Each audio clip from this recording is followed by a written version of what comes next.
saudara-saudara, ada dua hal yang menjadi perayaan kasih pada hari ini. Pertama, kita bersyukur kepada Tuhan karena sekitar 110 orang yang kuliah di setakat negeri ini besok akan diwisuda, akhirnya sudah menyelesaikan studi S1-nya. Kita bersyukur. Tentu setelah selesai studi, mereka akan terjun ke masyarakat, akan diutus untuk melaksanakan tanggung jawab tugas sebagai akibat dari berhasilnya pendidikan di setakat ini. Yang kita sebut missio Kanonika. Mereka dikirim sebagai utusan, sebagai rasul. Rasul artinya utusan, atau kalau kita ini duta. Jadi sebetulnya kalau duta besar kita di Amerika, kan rasul duta Amerika. Seorang duta harus mewartakan tentang negaranya. Maka kalau kalian diutus ke masyarakat, kalian harus mewartakan siapa yang sekalian, bukan uskup, bukan rektor, tapi Tuhan sendiri. Maka yang harus diwartakan adalah ajaran Tuhan itu sendiri, dan ini tentu tidak ringan. Oleh karena itu kita mohon Tuhan menyertai kita. Walaupun kita orang kecil, tapi kalau kita bekerja sama dengan Tuhan, kita akan mampu untuk melaksanakan tugas tersebut. Jadi ini Bapak Ibu, saudara-saudara yang dikasih, kita bersyukur sekaligus kita mohon berkat Tuhan, mohon perlindungan kepada Tuhan agar kita yang diutus sebagai rasul mampu melaksanakan tugas kita seperti yang diharapkan oleh gereja, seperti yang diharapkan Tuhan sendiri. Menyadari bahwa kita masih banyak kekurangan, maka kita mohon ampun dengan bersama-sama mengucapkan saya mengaku. Saya mengaku kepada Allah yang Maha Kuasa dan kepada saudara sekalian bahwa saya telah berdosa dengan pikiran dan perkataan, dengan perbuatan dan kelalaian. Saya berdosa, saya sungguh berdosa. Oleh sebab itu saya mohon kepada Santa Perawan Maria, kepada para malaikat dan orang kudus, dan kepada saudara sekalian, supaya mendoakan saya pada Allah Tuhan kita. Semoga Allah yang Maha Kuasa mengasihani kita, mengampuni dosa kita, dan mengantar kita ke hidup yang kekal. Amin.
Terangilah hati kami dengan cahaya sabdamu, agar kami sadar dan segera berbalik kepadamu bila kami mulai menyimpang dari jalanmu. Dengan pengantaran Tuhan kami Yesus Kristus Putramu, yang hidup dan berkuasa bersama Engkau dalam persatuan Roh Kudus, Allah sepanjang segala masa. Amin.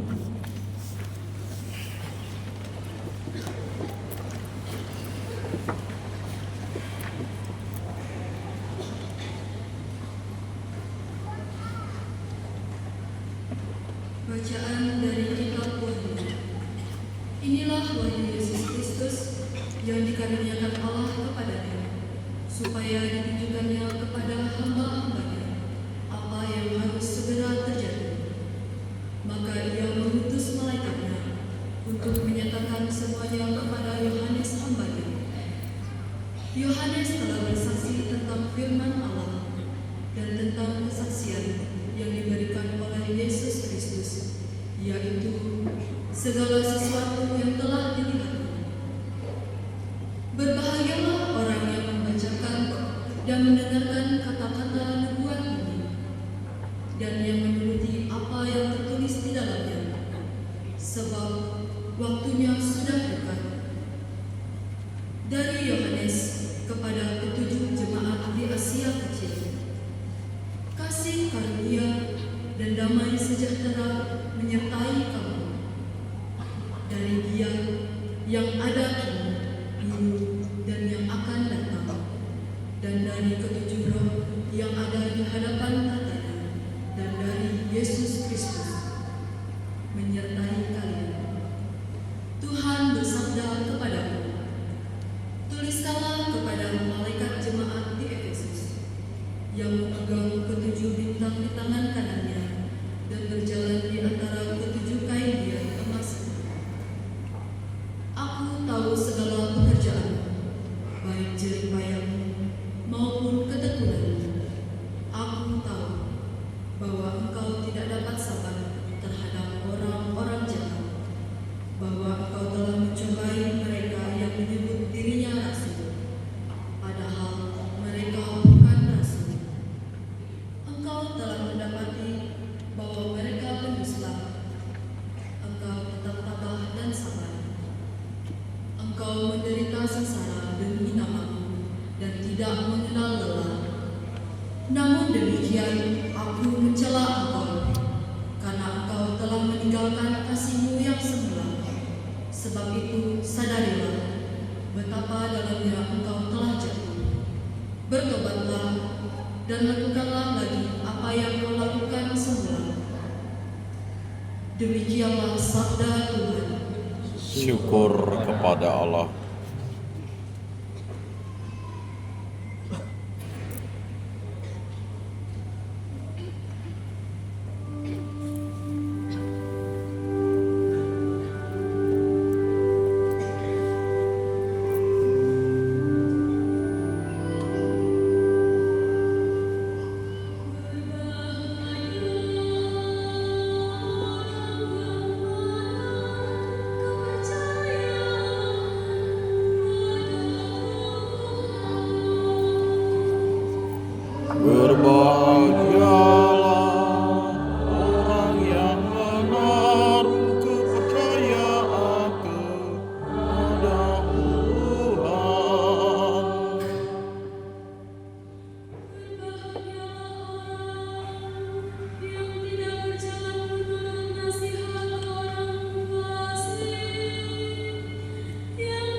khotbah di Bukit Yesus bersabda, "Kalian ini garam dunia. Jika garam itu menjadi tawar, dengan apakah dapat diasinkan? Tiada gunanya lagi selain dibuang dan diinjak-injak orang. Kalian ini cahaya dunia. Kota yang terletak di atas gunung tidak mungkin tersembunyi. Lagi pula, orang tidak menyalakan pelita lalu meletakkannya di bawah gantang, melainkan di atas kaki dia, sehingga menerangi semua orang di dalam rumah itu. Demikianlah hendaknya cahayamu bersinar di depan orang, agar mereka melihat perbuatanmu yang baik dan memuliakan Bapamu yang di surga." Demikianlah sabda Tuhan.